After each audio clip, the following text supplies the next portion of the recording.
Okay, so let's get started.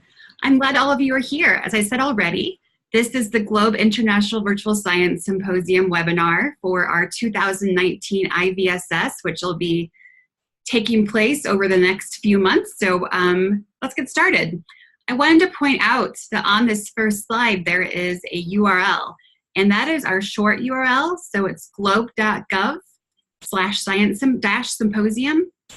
And that URL will actually always take you to the most current IVSS. So if you want to bookmark that one, it's an easy way to find out what's happening for the most current information. Okay, so this is me. You can see me in video also. My hair's changed a little bit since this picture was taken. But I'm Julie Malmberg, and I work at the Globe Implementation Office in Boulder, Colorado, the United States. And I do education, outreach, and technology here. And also, I work on the IBSS. So this is a really exciting project that we do here. And we're glad to have all of you here today. So first, let's get started by talking about what the IVSS is. So it is an online space for students to share and discuss their research with other students, STEM professionals, and STEM stands for science, technology, engineering, and math, and also the Globe community. It is open to all Globe students, grades kindergarten or the littlest kids of age 5 or so to undergraduates. And we actually have rubrics by grade level. So depending on what grade the students are in, depends on what rubric they should look at. Be more on that in a few minutes. And this is our 6th year having the IVSS. So I'm wondering if people want to say in the chat, how many people have done an IVSS before? Either judging one, commenting on one, submitting a project, any of those things.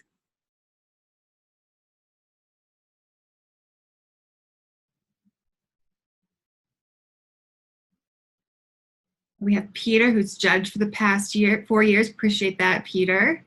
Dorian's helped out quite a bit. I also see some other familiar faces on the participants list. So all of you have helped out before or participated in some way. Thank you. We're really glad that all of you do this because it's really a fun event around the Globe office. So we're always happy to see what comes in for those. Oh, we have some first year. That's great. I'm glad to have people coming for the first year too. So I'm going to go over what happened last year for a few minutes. Last year, for the Science Symposium, first we have judges. We have a network, last year 70 judges helped score projects. These judges came from all over the world. You can see that we have the different regions here for the Globe regions, and we had at least 2 judges from each region, which is fantastic. We're hoping to have even more judges this year.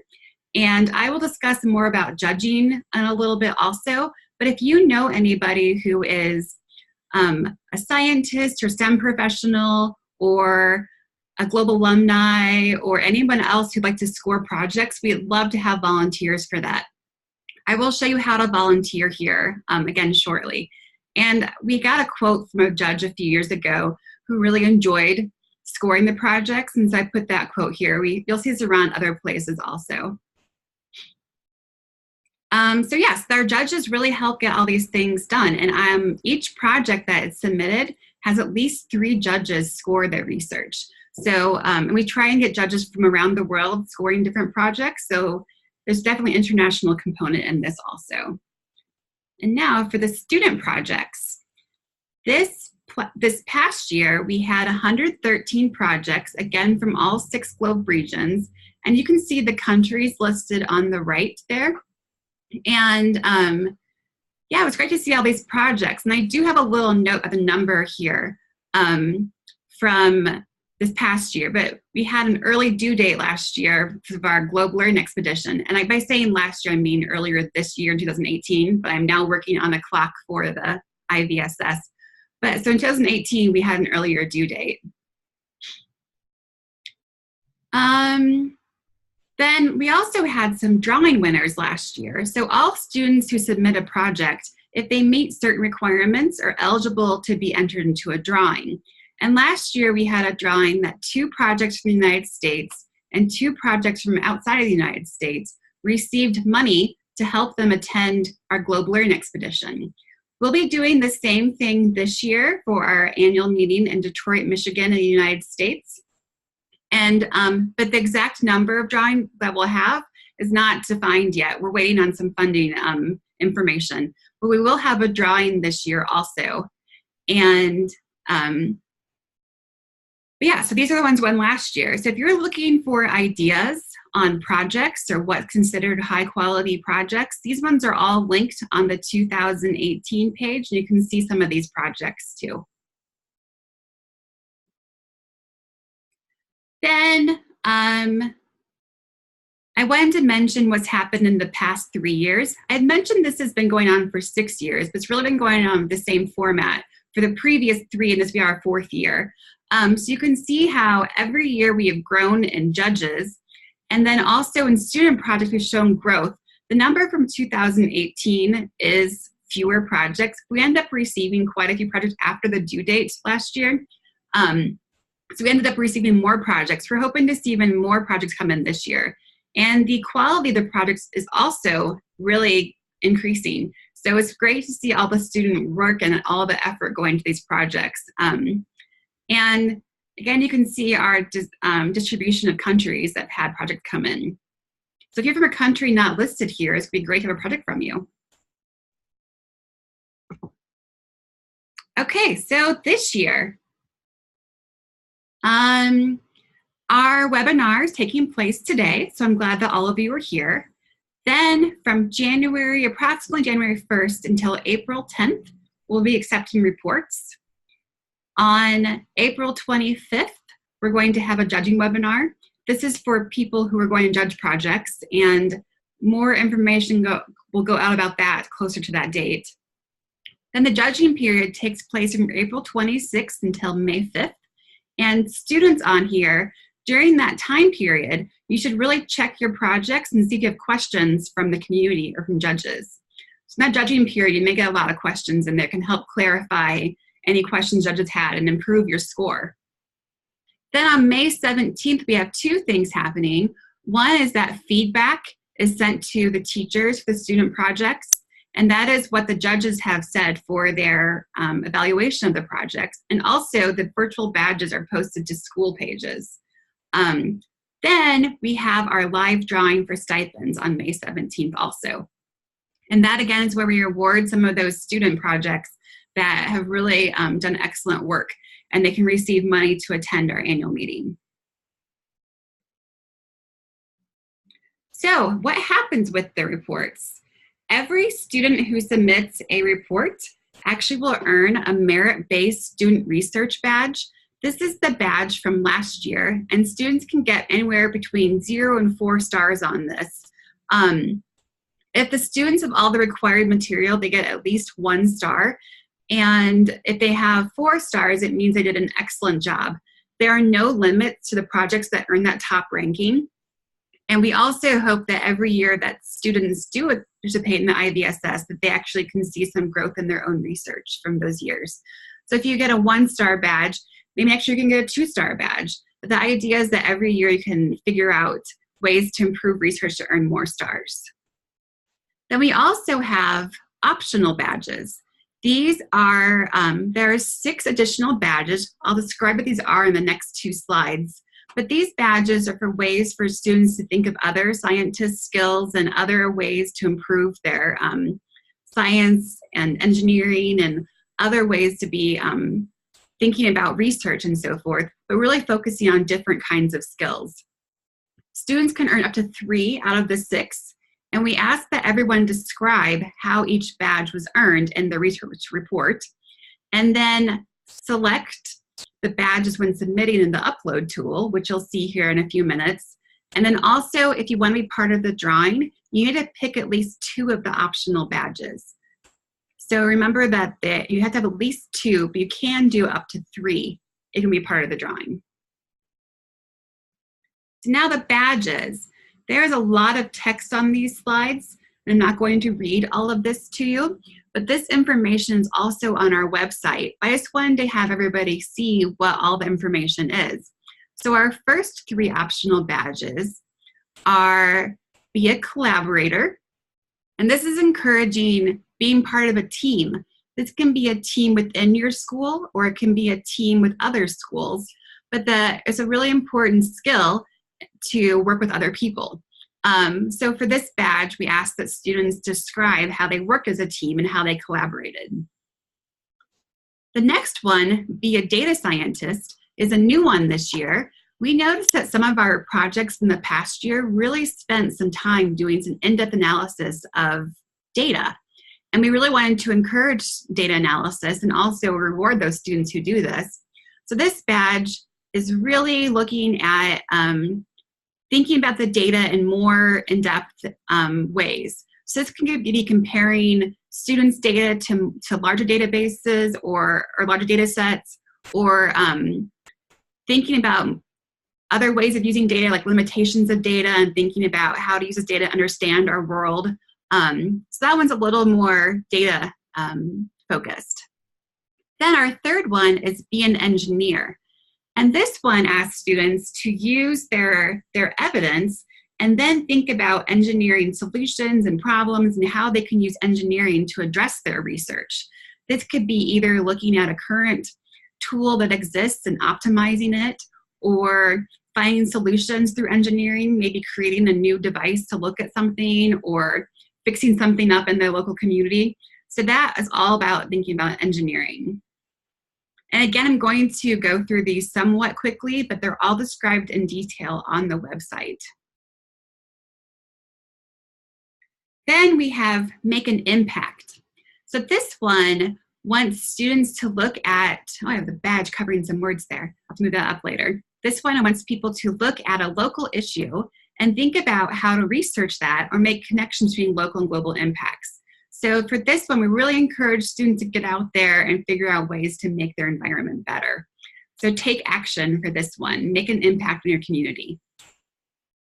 The fifth one is be a STEM professional. And for this one, we want to have students think about how their research is related to STEM careers. So for this one, they can work with a mentor that helps them with their research, and also have them think about ways that their work aligns with that person's career, and also how other careers are related to this research. And the final one, which is also a new one this year, is be a STEM storyteller. This one encourages students to share their research or their outcomes in a creative way. This could be a play or a dramatic interpretation, or maybe a blog or an Instagram post or something artistic. And I don't want to limit this one because students are incredibly creative and they may come up with all kinds of things I couldn't even think of. But it's thinking about creative ways to share science. Science doesn't only have to be shared via research reports. So think about other ways that you can actually share what you've learned. And we had in the Globe Learning Expedition this past summer, we had talks from a photographer who shared science via photography, and we had some poetry happening and some folklore. So if you think of other ways to share your story of science, please do consider this badge for that one. Okay, so those are our badges for this year. And I've been seeing some chatting happening that people are happy with the badges, and I'm happy to hear that also, because we put a lot of thought into how to make these really hit a lot of our scientist skills. So thank you for that feedback. And if you have questions on the badges or any of this too, you can put that in the chat window, and I am reading this as we're going through this. I might respond to them a little bit later, but make sure you use that chat window for questions or comments. Okay. So now I want to talk about our drawing. I've already mentioned this a couple of times, but one way that we can reward a few students is that we actually will invite students to attend our annual meeting. And our meeting this year, as already mentioned, is taking place in Detroit, Michigan, in the United States. And it's going to be in July, I believe it's July 14th. And at this meeting, students get to go do hands-on science research and activities, and also have a lot of fun and be goofy and share your cultures and all kinds of really fun things at these meetings. And in order to be eligible for the drawing, you have to earn a 4-star student research badge.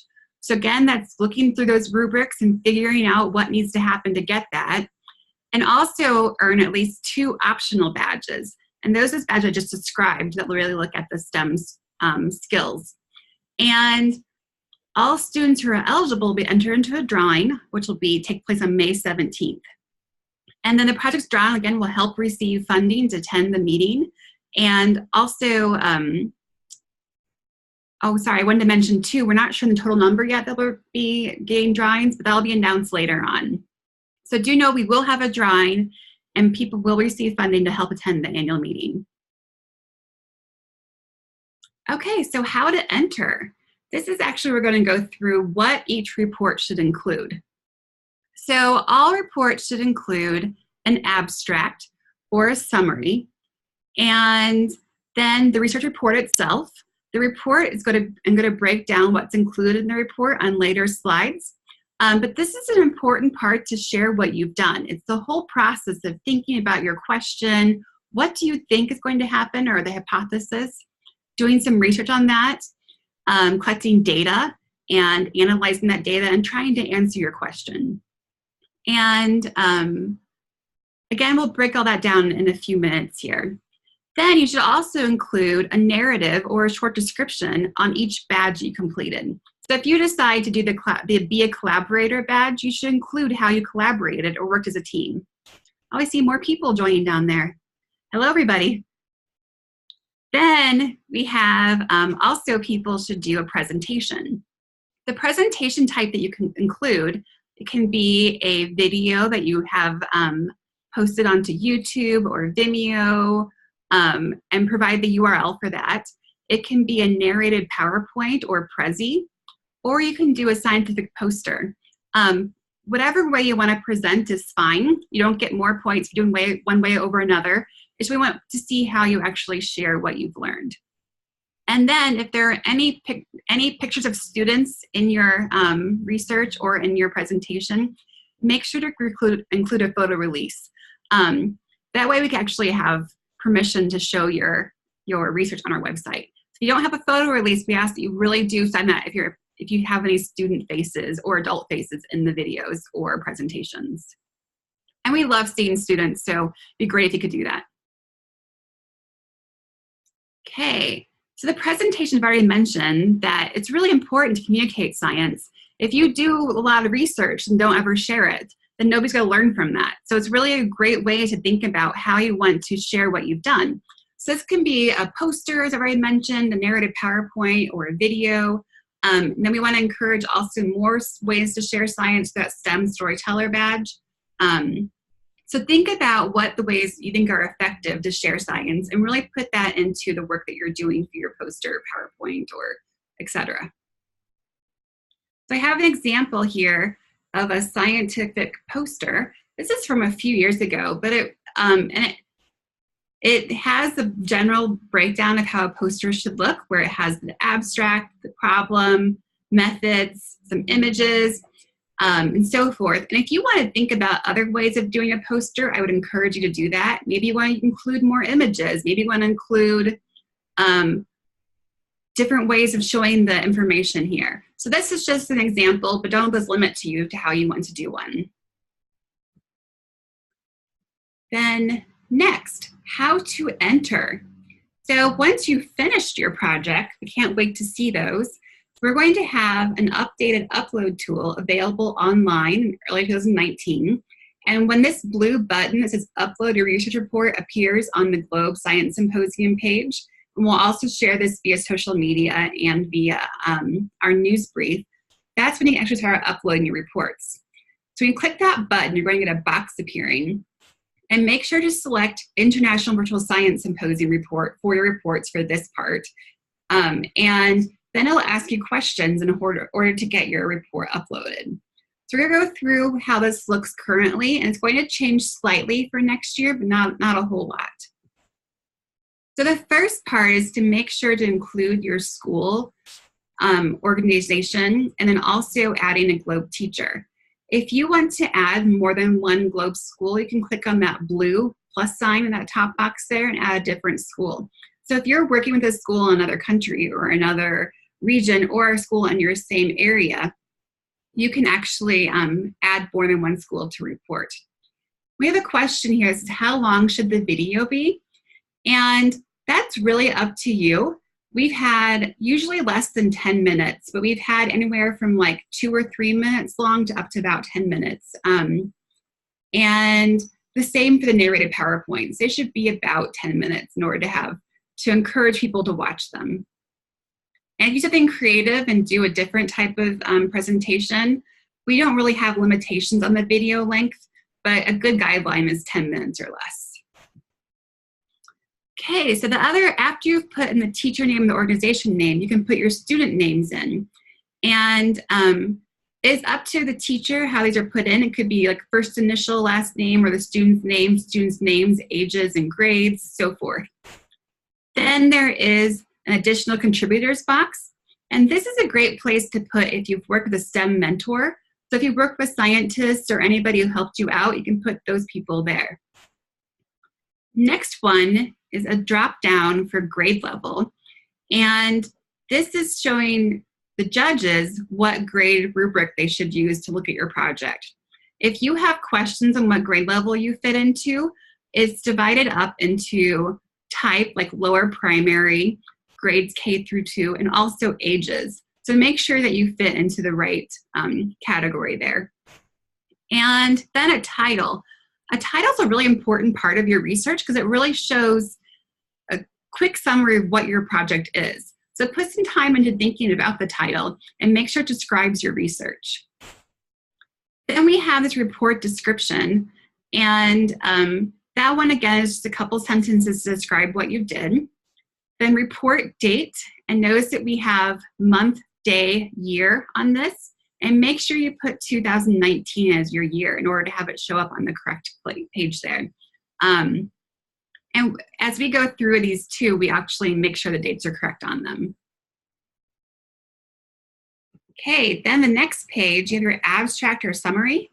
And that was on the same page on the tool, just so you know, I broke it up into different pages for this. This is all is one page on the tool. So the abstract or summary should be about 200 words or less and should describe what you did. This should include your question, kind of your overall findings, and should give a really basic summary of your project. Then we have a place for you to select what protocols you did. Doing at least one GLOBE protocol is required for all student projects. This is a way for you to show what projects you actually did. And I have the atmosphere one shown. If you click on the plus sign next to the different spheres, you can see the protocols in those. You can select as many protocols as fit your research. So if you did, for example, air temperature, clouds, and precipitation, you can select all 3. And if you had more than that in different spheres, you can select the different spheres too.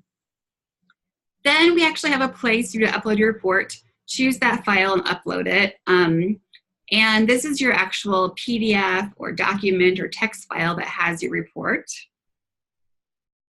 Then there, I didn't put it on here, but there's a place to put your video URL or your presentation method. And that's gonna look the same as this upload report looks like here. So you choose a file for your presentation, or you copy and paste a video URL into it.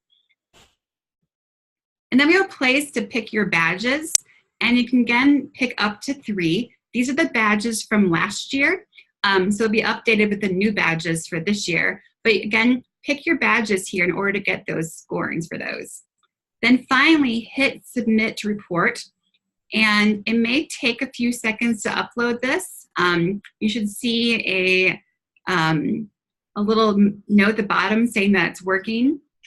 And then once it's finally uploaded, you should get an email saying it's been uploaded. If you upload something and don't get an email, you can let us know and we'll look into it. So that's how you actually submit the report. And it's pretty easy when you've done it one time, but if you have any questions while doing this, please feel free to reach out. We have a great community support team that will answer questions, and also I'm available to answer questions too. So if you're feeling frustrated or unsure of what's happening here, let us know. We've had a lot of success with this, so hopefully it's working pretty well at this point. But again, if you have questions or concerns, let us know. So the next part I want to go over is I want to go over what all we have on the website.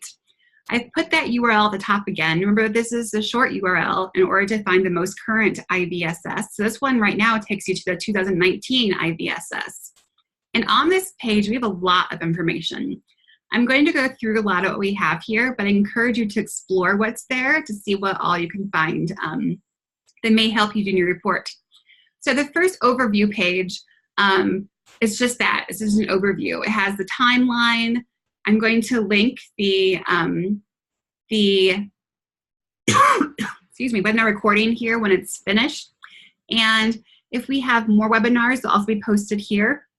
But this is just the place to find out in your homepage for this. Then we have instructions.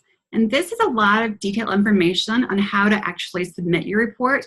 I went over a lot of it here today, but if you want to read it in another way, it's actually written out on the instructions page. Then we have rubrics and badges. This page has the rubrics broken down again by the lower grades all the way to undergraduates. And if you click on one of those links, it takes you to the appropriate requirements and also the scoring for each of those grade bands. And then we also have the badges described on a child page of this. You want to see those badges again and what all they are. They're actually available through this page also. So again, rubrics here. This is a great place to check to see what you need to include in your report and how to score a maximum amount of points. You can see we have it broken down and how to earn between 1 and 4 stars. So this is a good place to start when you're actually looking at to begin your research. Then we have resources, and this is something that Amy Barfield is also on here. She and I spent a lot of time trying to figure out the best ways to provide resources to students.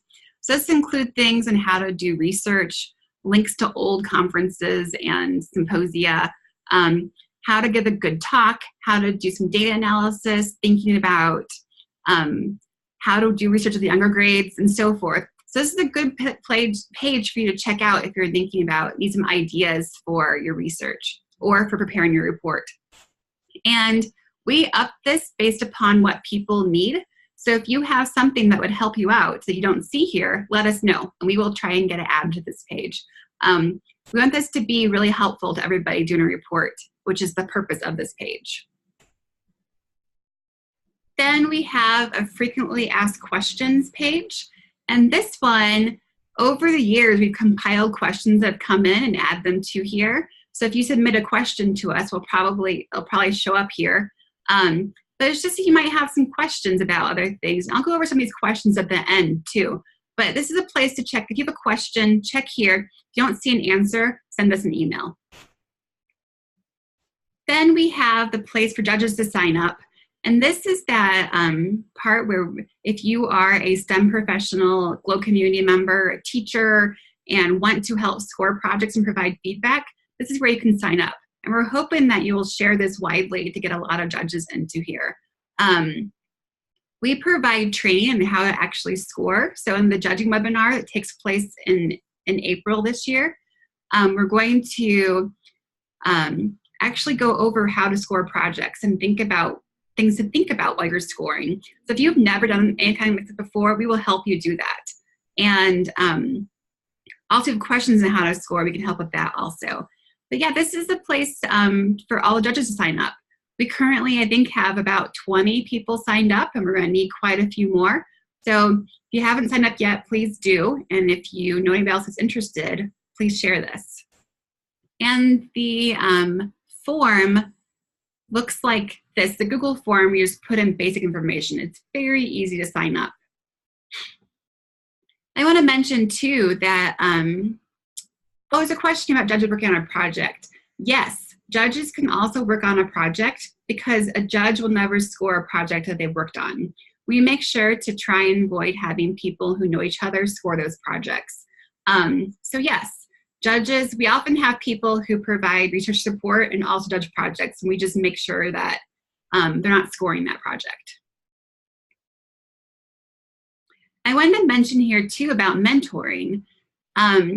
Students often need help with different parts of their research, and so we have a Students Need Mentors page we'll get to here in just a second. But if you are interested in helping students out, we really encourage you to check out that page also. So we have this page, Students Need Mentors, and we already have 2 people requesting assistance, which might be here already. But whenever a person submits a request for a mentor, their information will be displayed on this page. And if you need help from a mentor, you can fill out the form at the bottom of this page to actually request assistance. And we're asking that student groups provide clear questions on what you need. And so then the mentors can help find and help these people or help you with your research. So if you have a question, students, if you have a question, you can post it here. And mentors, if you want to find people who need help, you can come to this page also. That's the overall web page here. Next part, I wanted to go over some of the details of the projects. So for each one, we actually have, I mentioned before, you can get between 0 and 4 stars in the student research badge. The other badges you either receive or you don't receive. So this is the only one that actually has rankings on it. But the guidelines are given for each project and what you need to include in order to get those badges. So you can see in order to get a 4-star, you need to have all the components included. You need to have a neat, organized report, clear, concise writing. You need to include the required elements, and there may be questions from judges you come back and respond to. So that's overall. Again, this is all on the website, so I encourage you to look there for more information on that too. Then we have what is required for each grade level.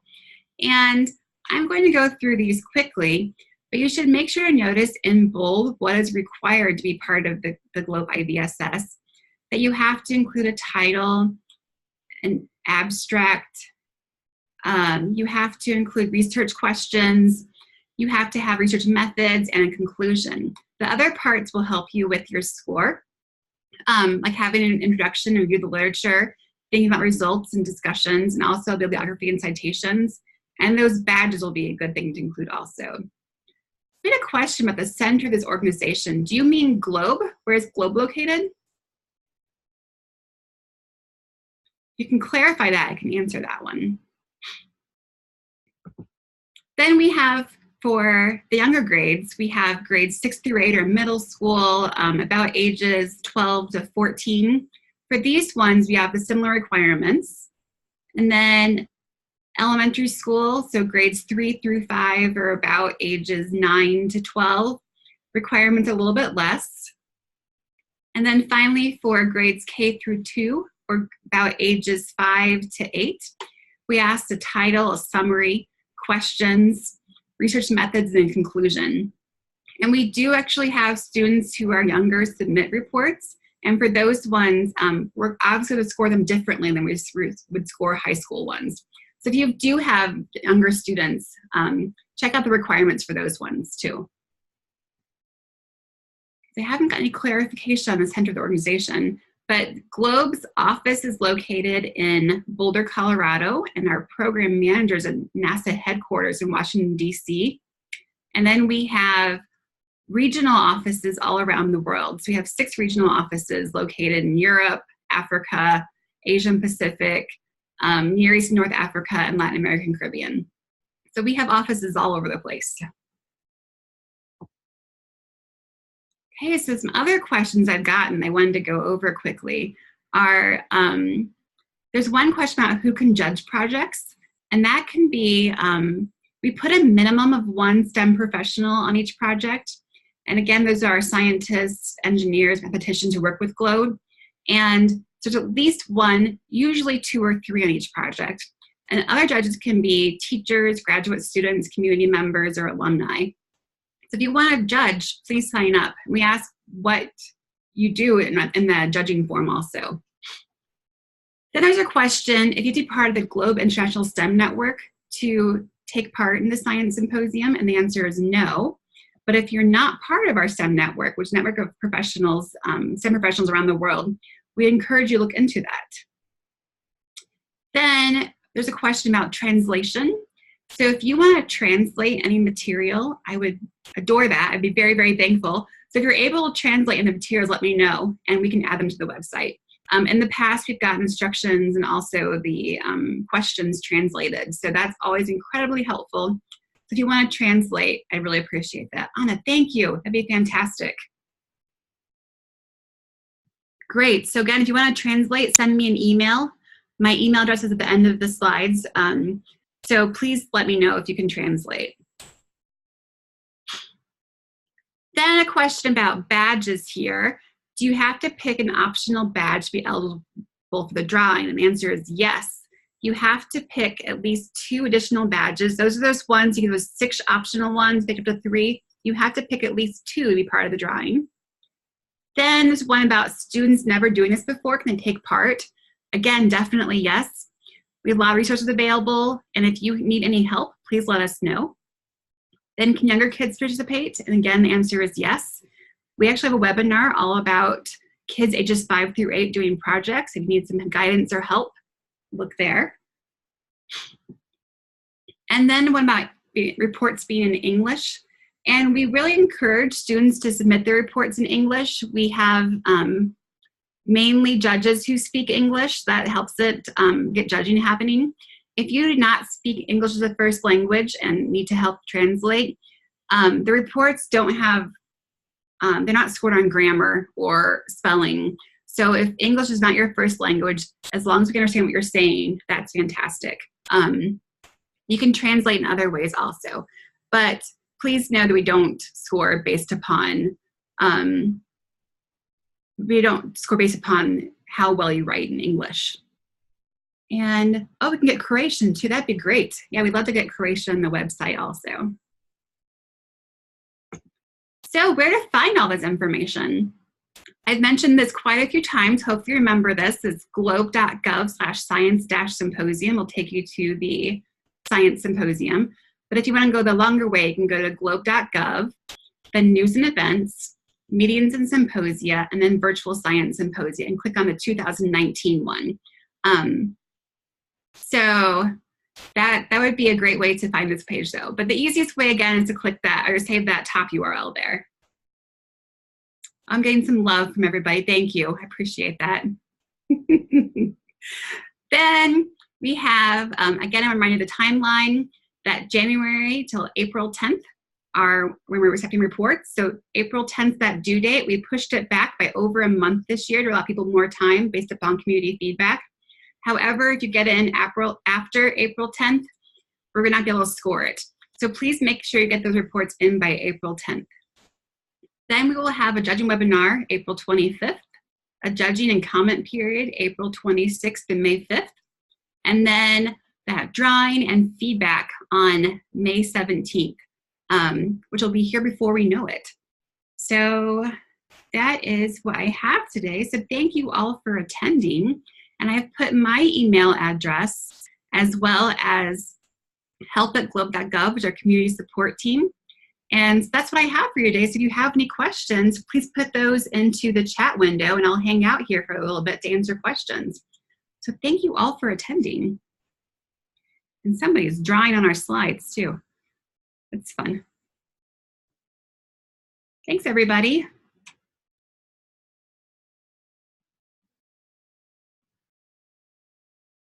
Great, yeah, we'll have a recording posted shortly after this webinar ends today.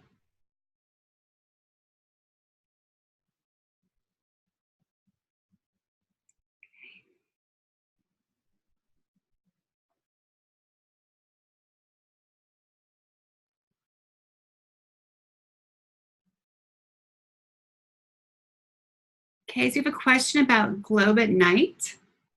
And Globe at Night is actually a different program than the Globe program.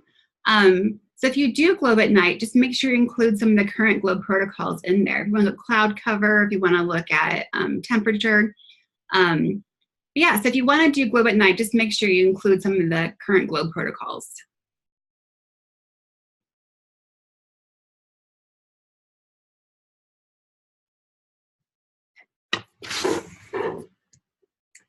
Have a great day, everybody.